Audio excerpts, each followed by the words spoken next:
Jack Matlock, bonjour. Vous êtes un diplomate et un historien américain, grand spécialiste de l'URSS. Vous avez été directeur des affaires soviétiques au département d'État, c'est-à-dire le ministère des Affaires étrangères, durant les années 70. Vous avez travaillé une quinzaine d'années à l'ambassade des États-Unis à Moscou, et en particulier en tant qu'ambassadeur entre 1987 et 1991, c'est-à-dire durant les présidences de Ronald Reagan et George Bush père. Vous êtes donc un témoin privilégié de la chute de l'URSS. Vous avez alerté durant une vingtaine d'années quant au risque d'une mauvaise gestion de la fin de la guerre froide. Pourtant, on vous a très peu entendu. Je suis donc très heureux de vous recevoir sur la chaîne YouTube du site Élucid. Pour commencer, au regard de votre expérience de diplomate, est-ce que vous pouvez nous resituer le contexte qui a mené, d'après vous, à la guerre entre la Russie et l'Ukraine? It is very complex, of course. Obviously, Russia has invaded Ukraine. But when we look back at the development of, first of all, how Ukraine got its independence and who established those borders, we have to remember that the Soviet Union broke up very suddenly and without much, I would say, consultation with the people involved. Most of those who voted at the time were voting to leave the Soviet Union. And there were not votes in the Soviet republics as regarding the minorities and their rights within that. So we were left, at that the world was left, with sudden borders, some of which were established fairly recently in history. And in the case of Ukraine, you have what is now the Western Ukraine, which had no long tradition of being part of Russia or association with Russia. They had been in the Austro-Hungarian Empire, and then before World War II in Poland. Then you had in sort of central and eastern Ukraine a largely Russian-speaking population. Many of them were Ukrainians by name and so on, but were more comfortable in Russian than Ukrainian. And this is particularly true of the urban areas. Now, under the Soviet Union, both Ukrainian and Russian languages were official. True, Russian was a more useful one because it was one that was used by the entire Soviet Union. But the Ukrainians were very proud of their language. But the point is that when Ukraine was suddenly handed its independence, it created a very, I would say, divided nation culturally, in the sense that one side, including most people in the capital Kiev or Kyiv in Ukrainian, were more comfortable speaking Russian. Of course, many nations have been able to combine more than one tradition.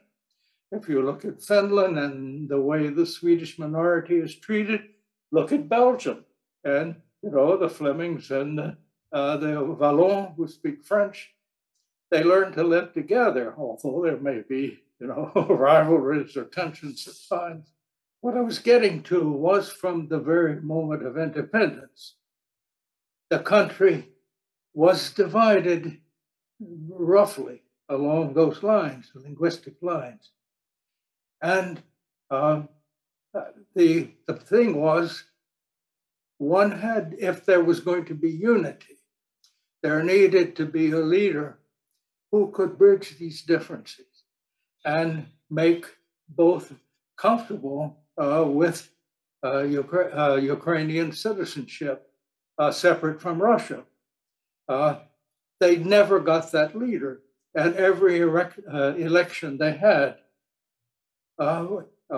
showed a sharp division, with one side getting just slightly more than 50%, and the other side, losing.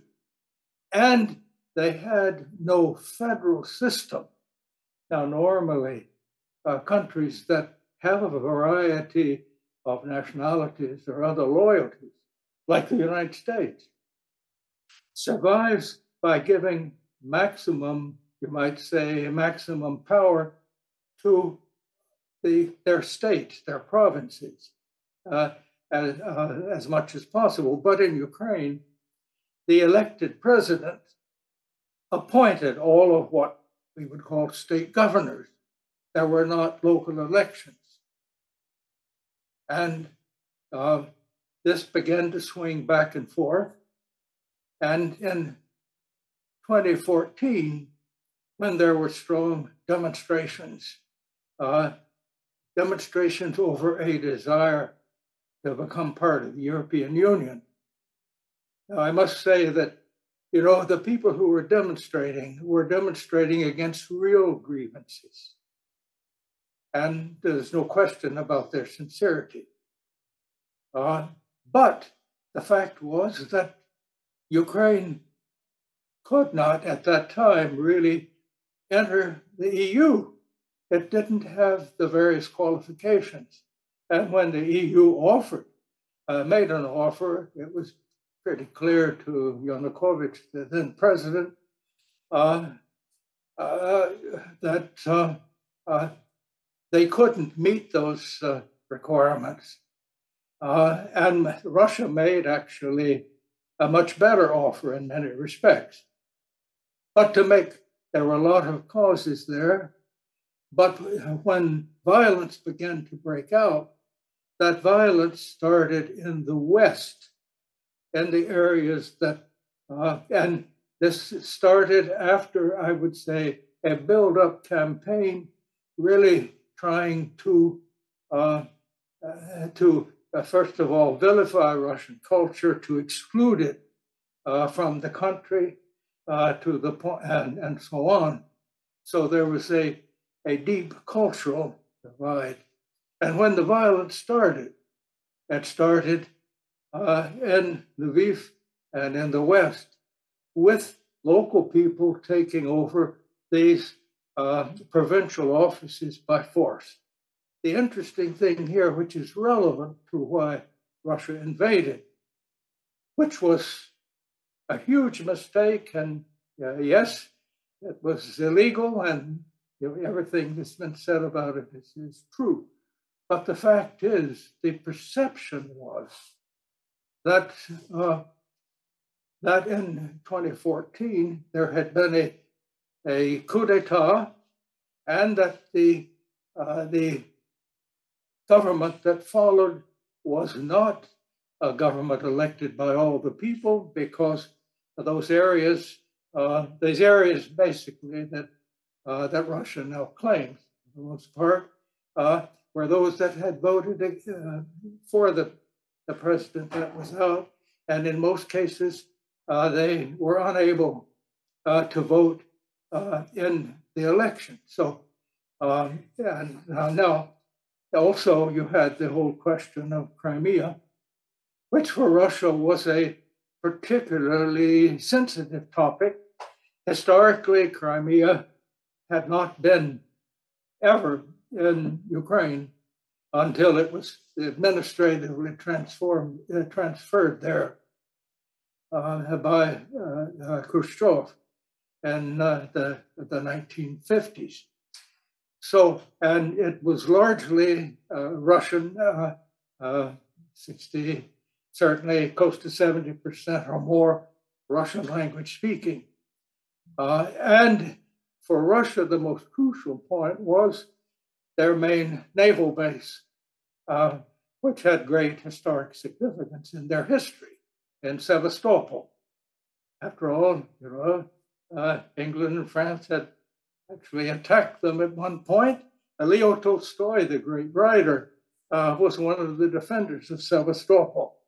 And then, I mean, this naval base is Russia's presence on the Black Sea and access to the Mediterranean, extremely important to them strategically, certainly as important to them as, say, the Caribbean is to the United States.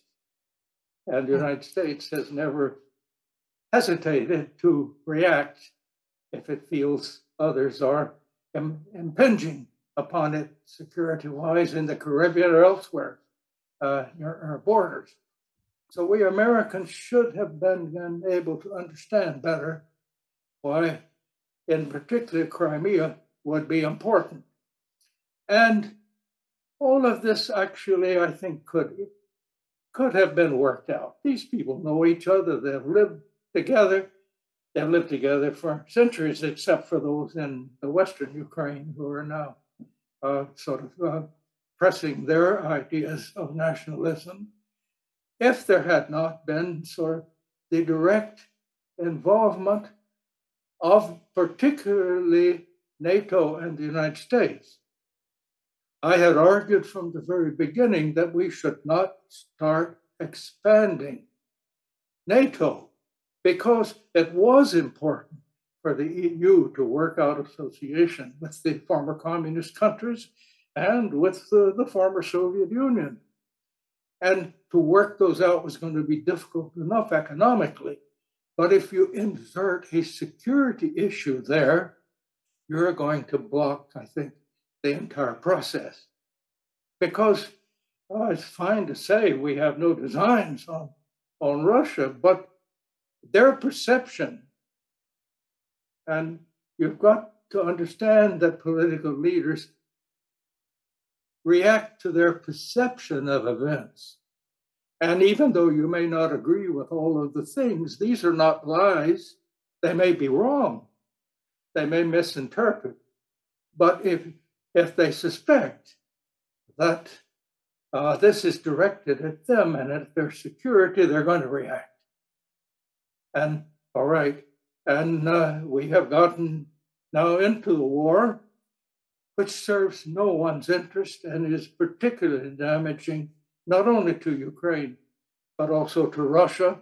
And I would say in the future, it is damaging to the future of Europe. And if we had not started, we in the West, simply trying to solve problems that were deeper by military means or by military alliances, I think we would not have gotten into this situation. And but we are there now. And every side has sort of dug itself in to aims that none of which can be completely achieved. And that's the dilemma today.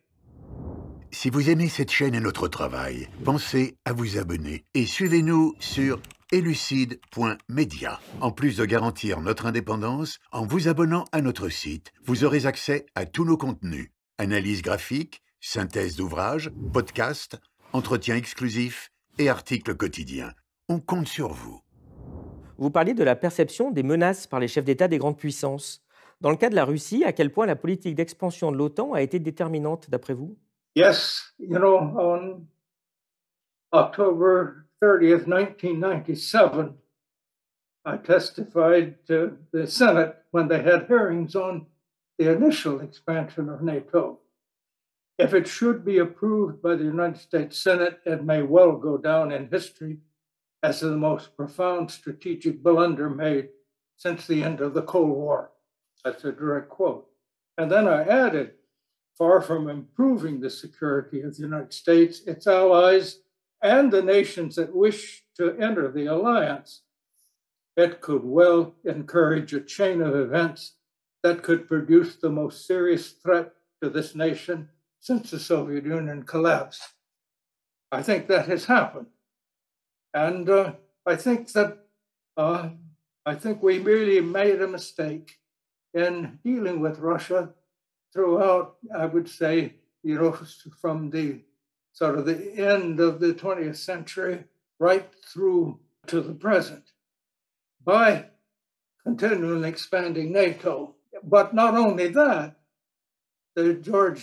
Bush administration, the George the Younger, the United States withdrew from some of the most basic arms control agreements that we had with the Soviet Union and then with Russia.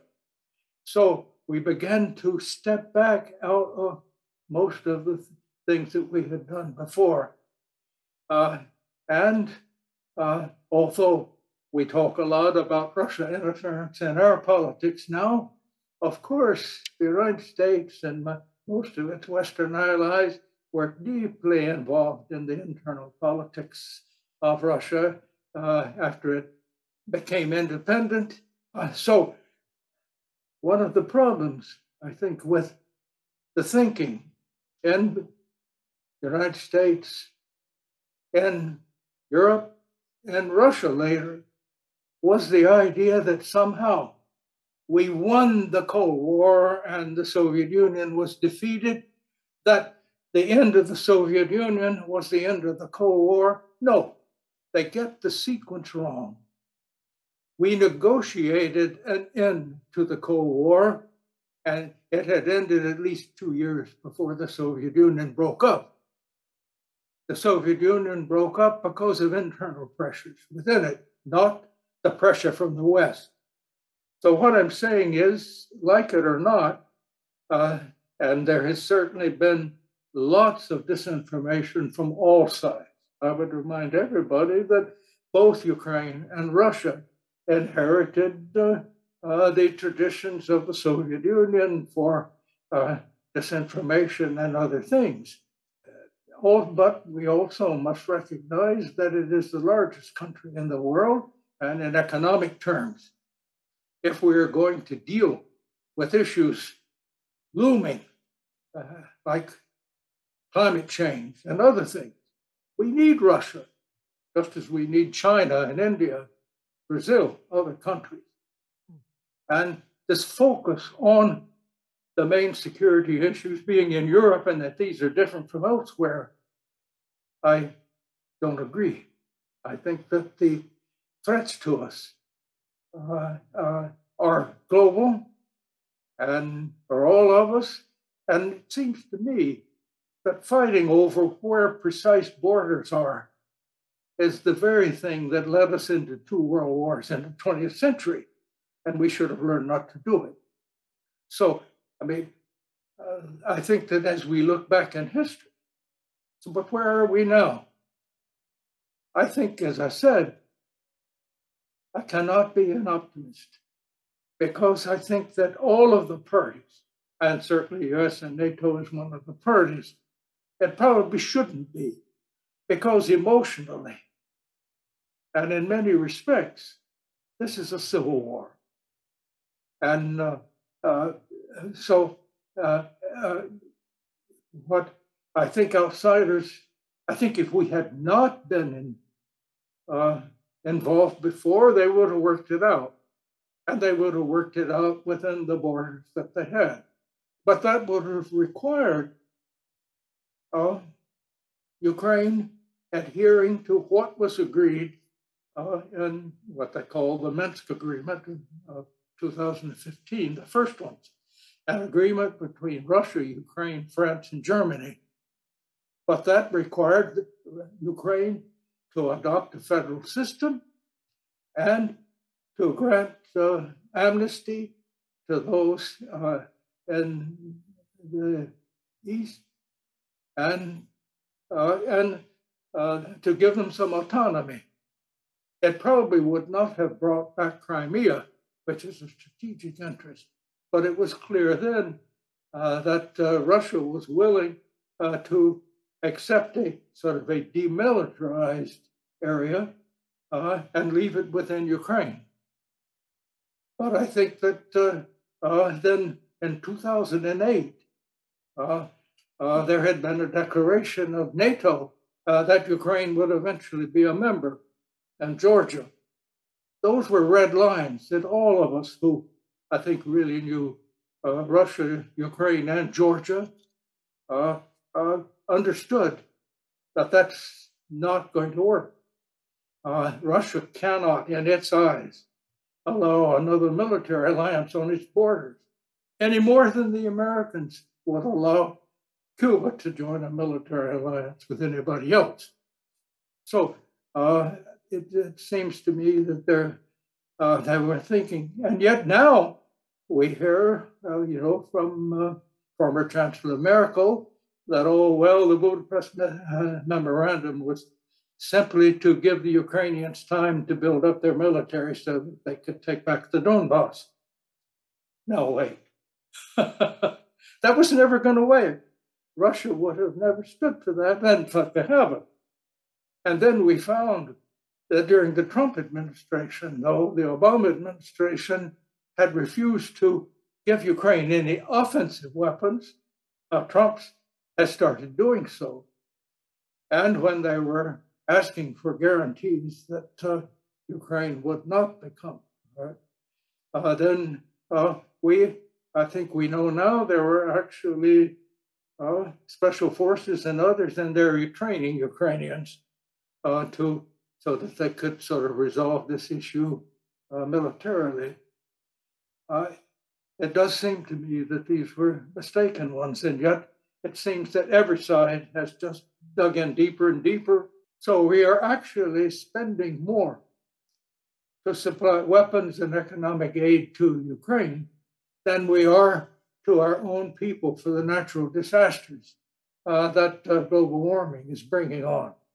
That is not, I believe, sustainable in the long run. So we're going to see changes of pressure. I think there's also a question how much longer Europe is going to be willing to pay a very heavy economic price for excluding Russia. So there are a lot of pressures out there that are hard to predict. But I do think that at the very least, a ceasefire in place and a stop to the fighting, if that could be achieved, would be in everybody's interest. And I think it's a tragedy. This is recognized by our governments today. La crise de Maïdan en 2014 est évidemment un tournant majeur. Quelle est votre vision de ces événements et de leur impact? It was quite right, I think, for the Ukrainian people to rise up in time and demonstrate against it. But I think they had a mistaken impression that if they could just join the EU, that they would be living like people in France and Germany. It wasn't going to happen, and they didn't qualify in many respects. That's not anything like a moral judgment. It was just the usual conditions to enter the EU didn't exist. Also, I would say, as far as NATO was concerned, NATO earlier had not taken any country that had internal problems. So Georgia and Ukraine really didn't qualify. So, my advice, would have been consistent with the advice that our ambassador in Moscow was giving. And so I think that I would not have supported, actively going out and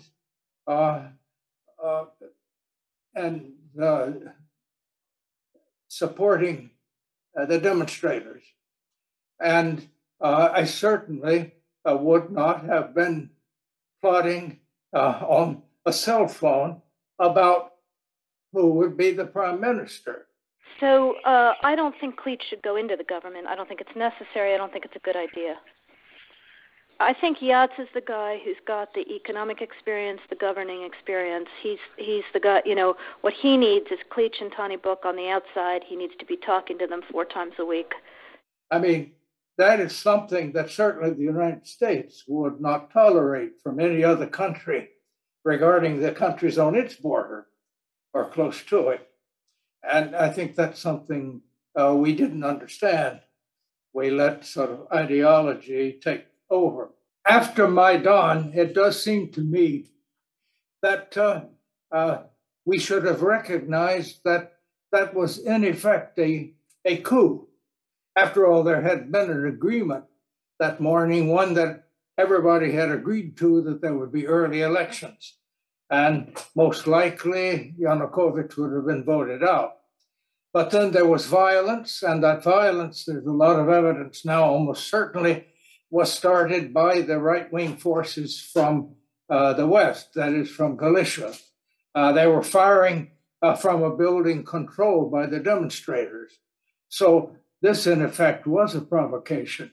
And what it ended in was a government that did not represent all the people within Ukraine. Was Yanukovych a very corrupt leader? Yes, but he had been elected under the Ukrainian constitution. And to force him out, well, that's a coup d'etat. And one can say, oh, yes, he deserved it because, but as I said, the violence, Ukraine had been divided, but the violence, taking over government by violence, started in the West.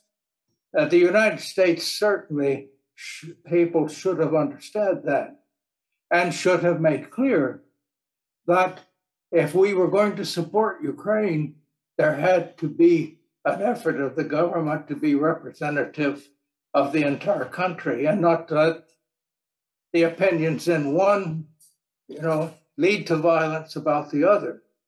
I think we were too quick to recognize the government and the fact that people came in whom we had been trying to promote. That is, we were interfering deeply in their internal affairs, and Russia was going to look at this as a threat.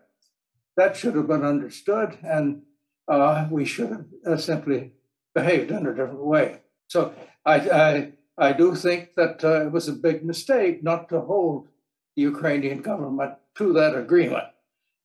No one can be certain that it would have worked, but I think it most likely would have if it could have been carried out in good faith. Now, having said that, the Russian invasion was, I think, a terrible mistake, and one that certainly should not have been made. I'm not excusing Vladimir Putin for that decision, not at all. En novembre 2021, on a assisté à la signature d'un partenariat stratégique entre les États-Unis et l'Ukraine. Et en décembre, il y a eu un ultimatum de la Russie à propos de sa sécurité et de l'entrée de l'Ukraine dans l'OTAN. À ce moment-là, qu'est-ce que vous auriez conseillé aux dirigeants occidentaux? I would have advised that, yes, we should give them credible guarantees that Ukraine and Georgia will never be in NATO. Period. And I think we could have done that all along and it would have eased everything. Vous pensez que ça aurait eu un rôle positif pour empêcher le conflit? The war in Ukraine, I think, could have been easily avoided. Not all would agree with me. Some people will say Putin was so determined he would have done it anyway. I very much doubt that. And I would have thought at least we should have given it a try. I think we have to recognize that we systematically refused to give Russia guarantees about its own security. That's not something he just asked for before he invaded Ukraine. Yeltsin had asked for it. And then Medvedev, when he was president, made a proposal, which, the West just ignored. We've never really engaged them since the end of the Cold War, and how you can really create a system where they feel secure. And certainly anything that is going to bring parts, I would say the legal parts of the former Soviet Union into a hostile military alliance is bound to frighten any Russian leader. Why can't we understand that? Ensuite, en février 2022, la Russie envahit l'Ukraine. Comment auraient dû réagir les dirigeants américains et européens d'après vous? If I were making American policy now, first of all, I wouldn't have gotten us in this position, which is going to be very hard to get out of. But I think we should all along have been encouraging the Ukrainians to make up their minds and either create a federal system and give complete same rights to Russian language people in the Ukraine, or else concede these territories to Russia, provided they would have UN-sponsored referendum. And so it seems to me today what we should be encouraging, though we are not, is not more arms to kill more people and to raise the possibility of even wire war, but simply encourage the Ukrainian government, first of all, to simply create a ceasefire, and then to genuinely negotiate how to deal with these areas. It does seem to me that we would all be served if there's an end to the killing.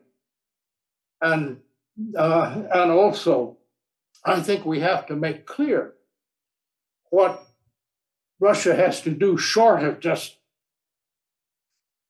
restoring the status quo ante 2014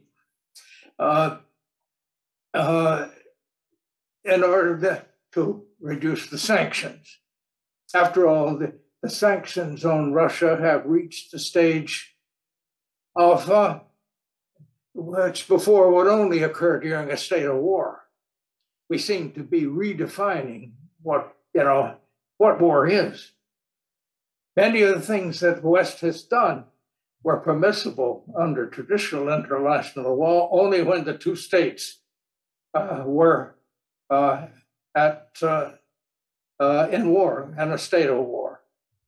And of course, nobody has declared war.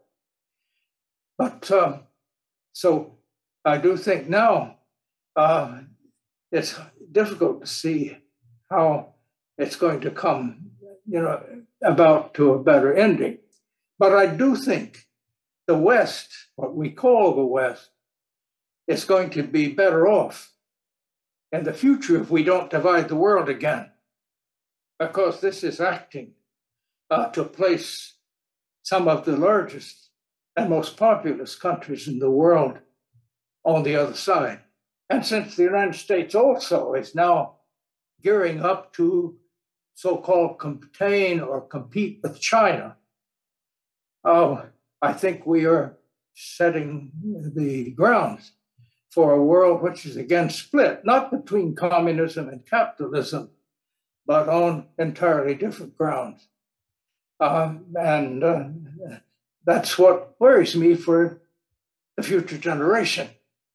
I'm not going to live long enough to see many of the results. À votre avis, qu'est-ce qui fait penser aux membres du Parti démocrate que faire avancer l'OTAN jusqu'aux frontières de la Russie, ça peut augmenter la sécurité des États-Unis et de l'Occident? I don't see, frankly, the need for NATO today, because I think Russia is too weak to be a fundamental threat. I mean, good heavens. Look at the population, the productivity, the armaments in the West. I mean, it would take a truly insane person to attack any NATO country.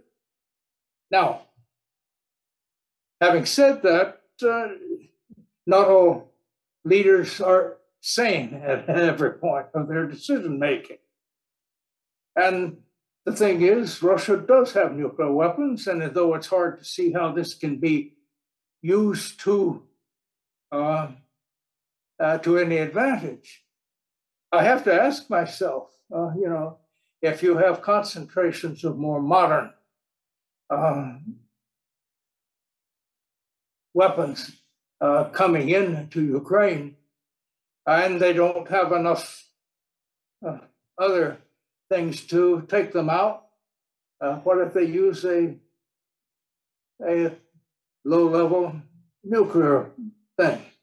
Are we going to nuke them and risk them nuking us? I don't think so. And I would remind NATO members that the United States is not obligated to go to war with another country in their defense.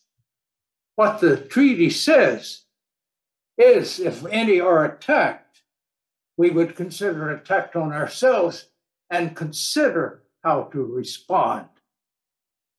That's not necessarily going to war with the other side. But again, people think, oh, this is sort of the absolute thing. I very much doubt that any American president is going to overtly risk a nuclear attack on the United States by attacking, somebody in Europe who has them. And I think we need to remember that. On a l'impression que les conflits actuels ont fini par masquer le risque nucléaire. Vous en pensez quoi? What worries me is that we did not completely deal with the genie of the nuclear weapons, and the fact that we still have enough in the world, particularly in the United States and Russia, enough on station, ready to use instantly, virtually, to destroy us all. Now, and I'm not predicting this is going to happen, but I think we are running risks. I know at that time, I realized, and I had, when we later commented, the first expansion was to Czechoslovakia, Poland, and Hungary. What then began, I think, to get really dicey by 2008, we were talking about the eventual inclusion of Ukraine and Georgia into NATO. Now, I think all of us who had dealt, for a whole career with the Soviet Union, with Russia, and, with the other countries that came out, recognized that this would never be acceptable to any Russian government. A military alliance in areas that over centuries had been part of Russia, and which up until then they were observing sort of a non-interference. So I do think that there was a total sort of ignorance of how these things are perceived by other people. I think it's a red line for any of the political forces capable of ruling Russia and keeping it together as a coherent state and a constructive actor on the international stage. Well, again, that doesn't excuse, of course, what Russia does. Now, they're claiming certain areas as Russia, which they don't even occupy. Obviously, that cannot be accepted. But let's face it, we're not going to solve this thing militarily. It's got to be some sort of settlement. And if it lasts, it's got to be a settlement that ultimately is acceptable, I would say, to any leader of Russia who could effectively lead the country. So we should be trying to pressure the parties to stop the violence and work something out, even if it does require some change of borders that Joseph Stalin once created. But that's not going to be easy, because the passions on all sides have been raised now to such a point that to find something, we may end with the best we can do is something like what happened in Korea. Okay, ceasefire, you don't settle it, but at least you stop fighting. That would be better than now. Of course, we all want a rules-based order. But after all, have we all abided by it? I think, President Putin would say from the stand, you began to bomb Serbia over Kosovo without UN approval. And that was an act of aggression. You changed borders without mutual approval. That violated the Helsinki Final Agreement of the 1970s. In other words, from Russia's point of view, or from certainly President Putin's point of view, the West, led by the United States, has been violating many of the basic principles before walking out of arms control agreements, invading Iraq on false evidence without any security threat to itself, and now providing arms to what he perceives as a security threat. So, I think this is not to excuse what he has done. It is horrible. Any war is horrible. But when I see our media, every time they will say Russia's brutal invasion of Ukraine, and I remember how many were called the American invasion of Iraq brutal. Oh no, it was shock and awe and how quickly we defeated them. So I think all of us need to start trying to think in a different way. And we mustn't forget that I would say that a bad peace is always better than a war. And the policies since then have led us to a situation which, in many respects, reminds me of the mistakes that were made in Europe before 1914. A lot of the situations are basically different, but the idea that you can solve anything by military action, I think, is bad, whether it's Russia's military action or ours. And we somehow need to get back to that understanding. Pourtant, en 1991, des promesses avaient été faites à Gorbatchev que l'OTAN ne s'étendrait pas à l'Est, c'est bien ça? Well, yes. Certainly, Western diplomacy, particularly the United States, Germany, UK, we all, during the negotiations over what happens to East Germany, does it become part of West Germany? We had to get Soviet approval because of agreements made at the end of World War II, made them a party to what happened to Germany. And they were told repeatedly, never in a binding treaty, but in the negotiations, that if Russia, if the then Soviet Union, it was still Gorbachev and the Soviet Union, if they would approve in effect, the absorption of East Germany into West Germany on the terms that West Germany had set, that there would be no expansion of NATO to the east. At first, it even applied to East Germany. And in the treaty, there is actually a distinction made between the status of what had been the territory of the German Democratic Republic and the rest of Germany. There can be no non-German troops stationed in East Germany, and there can be no nuclear weapons stationed there. Now, and yet, now we not only have all the countries that outside the former Soviet Union, virtually all of them, in NATO, we are putting bases there. Pour bien comprendre, lorsque Georges Bush-père a dit « on ne s'étendra pas d'un pouce à l'Est », est-ce qu'il parlait de pays comme la Pologne, la Hongrie, ou seulement de l'Allemagne de l'Est? I heard him say this at least 3 times in different meetings. Of course, we were talking about German unity, but if you don't have one inch of expansion, it obviously includes Eastern Europe. At that time, there was still a Warsaw Pact.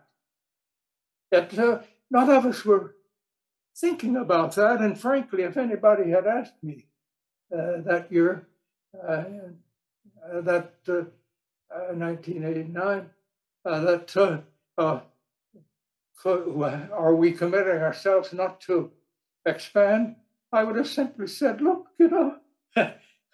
if there's no Warsaw Pact, there's no reason to expand. Why in the world would we want to do that? That's why, among many other reasons, I think the original start of expansion was a mistake, but it was one that could have easily been accommodated if they had found reasonable reasons simply to stop at some point. Humanity has produced a number of great civilizations. There's some profound differences. But the idea that somehow we in what we call the West act at times, it seems to almost seem as we're asserting ourselves as superior individuals. We're not. And I think we need to understand that. And I think we need to have, rather than simplifying other cultures, to begin to understand where they are and how we can interact so as to promote the interests of both sides. And other cultures live and let live in some respects. But the idea, and this is known to history, you start trying to imposing what you consider your culture on others. Well, if it has superiorities, eventually it probably will be adopted by the others. But if you try to impose by force or by compulsion, you might say economic compulsion and so on, I think we're going to get pushback, and we're getting that. And these fights are not helping us at all to deal with where the real threats are. The climate change threat, which is a slow wave one, and the threat that if nuclear weapons ever are used, we don't know in advance how you stop it, because it's going to be, you do it to me, I'll do it to you. We went through so many war games during my career, and not a single one found a viable way that if this starts, how you can be sure to stop it. Only if one side backs down. But what if one side doesn't back down? I go back to the Cuban Missile Crisis. I was a junior officer at the American Embassy in Moscow. And I translated some of Khrushchev's things. We did not at the time, those of us in the embassy, think we were anywhere near a nuclear crisis. We learned later that we came very close to nuclear weapons being used. And it was only the decision of a few individuals that kept that from happening. I don't think we should be going through that sort of exercise again. Est-ce que c'est bien vrai que de nombreux chefs militaires américains recommandaient d'attaquer Cuba et que c'est Kennedy qui a bataillé pour l'empêcher? Yes, the American Joint Chiefs of Staff had recommended attacking, simply taking off the missiles. What we learned later was that those officers in charge could have released the weapons if they had come under attack. In other words, we could have lost Miami. And what would we have done if we had? Dans son histoire, la Russie a été envahie à de multiples reprises, des Mongols à Hitler en passant par Napoléon. Est-ce que pour vous, il en résulte une forme de paranoïa de sa classe dirigeante et de sa population? Yes, well, of course, Russia has been invaded repeatedly. And obviously, this becomes a very neuralgic point. And let me say, thinking about us, all of us, whether in the West, in Europe, in Asia, Russia, we all have a concept of our past. And it is part factual, part imaginary. There are these, we're all operating off certain ideas.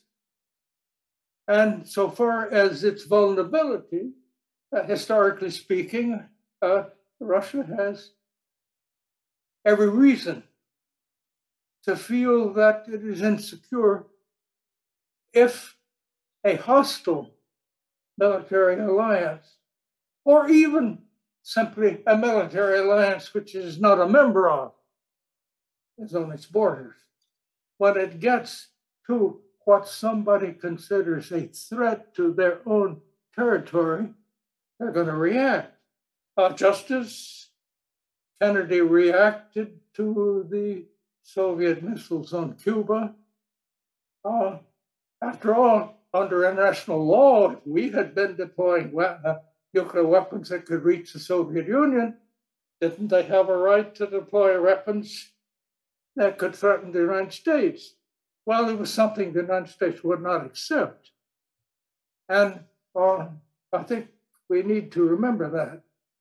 But when you cast things always in, well, this is an evil regime, therefore we've got to take it out, as we did with Saddam Hussein. And yes, he was an evil ruler. But the thing is that I think we have to stop, whether it's Russia or the rest of us, thinking that these things can be solved by military means. They can't. And we're going to get more and more people killed. We're going to make ourselves less and less capable of dealing with the real threats in the future. Vous avez donc servi en tant qu'ambassadeur sous Ronald Reagan. Par rapport à aujourd'hui, est-ce que vous percevez des grandes différences dans la pratique de la diplomatie? You know, I was brought into the Reagan administration in the spring of 1983 and given the task of designing a negotiating strategy for the Soviet Union because Reagan wanted to end the arms race. He genuinely wanted to abolish nuclear weapons, and he had most of his advisors were advising that there was no use negotiating. But he, encouraged by George Shultz, the Secretary of State, thought, we've got to start a thing. But one thing about Ronald Reagan was he was not a great expert in all the issues, but he was a person who understood personal relations. And he was a person who respected other people and sort of knew how to deal with them. He eagerly wanted to start meeting the Soviet leaders. Well, it didn't work out with Brezhnev or Andropov or Chernenko. As he put it in one point when he was asked why he wasn't meeting them, he said, well, they keep dying on me. But when Gorbachev finally came, we recognized, and he recognized that, well, we must give it a try. And I would say, of course, Ronald Reagan condemned communism. He even called the Soviet Union an evil empire. He never once publicly insulted a Soviet leader. And in private, even though we disliked almost everything they were doing, his first words, I recall when Andrei Gromyko, the foreign minister, came, Mr. Niet, as we saw him. Reagan's first words when he was introduced was that we hold the peace of the world in our hands. Let us act responsibly. And one of the most tragic things that's happening today is how the West is creating another Iron Curtain to movement across that border. That's not in our interest. In terms of international relations, though I would question maybe some of the details of the theory, I'm what they would call a realist, which means that you've got to treat countries that are going to act in a way to promote what they perceive as their interests. And maybe some of these interests are contradicted to yours. But one which I think is Americans certainly should understand is that no country, and particularly rather large ones, want a hostile military alliance on their border. And if this is a country that historically has been invaded, both from east and from west over its history, then it's going to look at these things differently than, say, the United States, although the United States certainly would react to a foreign military alliance in any of its neighboring areas. Mais comment ça se fait que les dirigeants américains font des choses qui semblent aller à l'encontre des intérêts de leur propre pays? Obviously, because the people making the decision have a different view of what our interests are.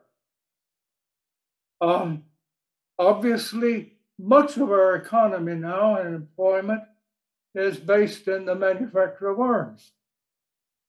We're, in effect, the largest armorer of the world. This industry has a very great influence economically and politically. The Defense Department has done its procurement so that they have important orders in almost every congressional district. And we have a culture that actually, the Congress this past year actually appropriated to the Defense Department more than the Defense Department asked for. So now, these people are not warmongers. Most of them, you know, they don't want a world war, but they are. It's easy for them to say, well, we've got to. If the other side uses arms, we've got to use arms, and so on to protect our values. I think that there is a very tremendous influence in our country by the military-industrial complex. So much of our economy depends upon it, employment, and it becomes congressional, military, industrial. Après la chute de l'URSS, Solzhenitsyn avait écrit qu'à l'avenir, les dissidents seront à l'Ouest. Au vu de la censure que vous avez subie, est-ce que vous vous considérez comme un dissident? I'm a dissident in terms of, well, I do not agree with our current foreign policy and sort of the basic idea that we can be the world's policeman and that we can enforce rules that we ourselves don't abide by. I don't think that's in the interest of my country. You know, there are always going to be conflicts of one sort or of another. And let's keep them small. And most of them cannot be solved by application of military force. And those who use the military force often turn out to be, to